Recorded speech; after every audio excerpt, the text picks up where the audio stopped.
انا راه كرهت كاع، كرهت انا كاع، كرهت الناس يعيطوا لي والله العظيم. الا جبت لك الهاتف ما بقيتش كاع نقدر نجاوبهم. هذيك المره كان كيدير بحال هكا تيجمع 200 300 واحد. شخص دابا هنايا تيدخل 30 مرة ب 200 درهم الحس، حنا ما تنحسدوهمش. خدم بالحق 30 مرة ب 200 درهم، وتصور بان التليفون تحطو، ما تدخلش معاك التليفون. انا تنهضر مع دوك الناس اللي مشيو عند هذا الرقاد، واش تشافيتو؟ والله ما تشافاو. وانت اللي عندك زوجه، علاش كتصيفط لواحد الراقي تيدير 20 مره كتبقى تقلب؟ وانت اللي كنتي اب البنت ديالك، علاش كنتي تصيفط على؟ واش راقي تيسد عليهم تيحيد لهم التليفونات وتيصور هو اللي بغا باش ما يبقى ينصبوش عليكم، يبقى يدوخن كل واحد؟ المساله واضحه باين، كل واحد عنده عقل خاصو يفهم ويعرف. هاد الشيء الامور اللي كنوضحوها باينه. عطاك الله عقل، خاصك تفهم وتعرف. الا كان داك العقل عندك كيتبع الهوى راه غيتبع اي واحد.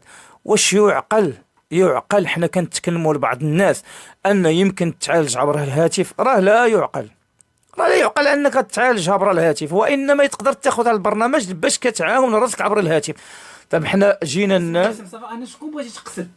شوف تنقصد لهذوك اللي معروفين، ولكن الغرض نعم الرقات الذي يسمون رقات، او لكن غرضي بالمرضى، انا ما تنبرئش نفسي، قدرت انا نكون متهم معهم مادام ان هذا الميدان ولا فيه يعني اي واحد. كنهضر مع المرضى. واش عباد الله انا تنسول شخص تيقول لك انا صيفط 3000 4000 درهم باش يدير معايا واحد الانسان نص ساعه ب 4000 درهم؟ نعم اكثر كاع، اكثر حقاش هادو اللي تيدعوا انه تيعالجوا عبر الهاتف وعندهم البركه، قلنا لهم بركوا معنا، ياك هاد القناه كلشي كيشوفنا فيها، فانا مستعد نجيبهم نبركم هنايا. الا كنتي تحدي ليهم هذا قلتها وعاود قلتها، الا كنتي كتخطف الجين، ولا كنتي كتنحر الجين، ولا كنتي كتسلسل الجين، والله ثم والله يقولها ابو اسامه ان تحقق لحقش داك الشيء عندي هنا بالحاله اللي غنعطيك، عمرك تشوفني في هاد الوجه ما يبقاش يبان في اي ميدان. وتحديتهم بها في عده امور، وقلت لهم هيا نعطيكم 5000 درهم من عندي هاكو نحروا الجين. علاش؟ لان اي حاجه اللي ما كتخالفش في الكتاب كي الشيطان تعرفها باطله، والمريض هو فيه الهواجس، فيه الوساوس اصلا. لان شنو المشكل اللي كاين؟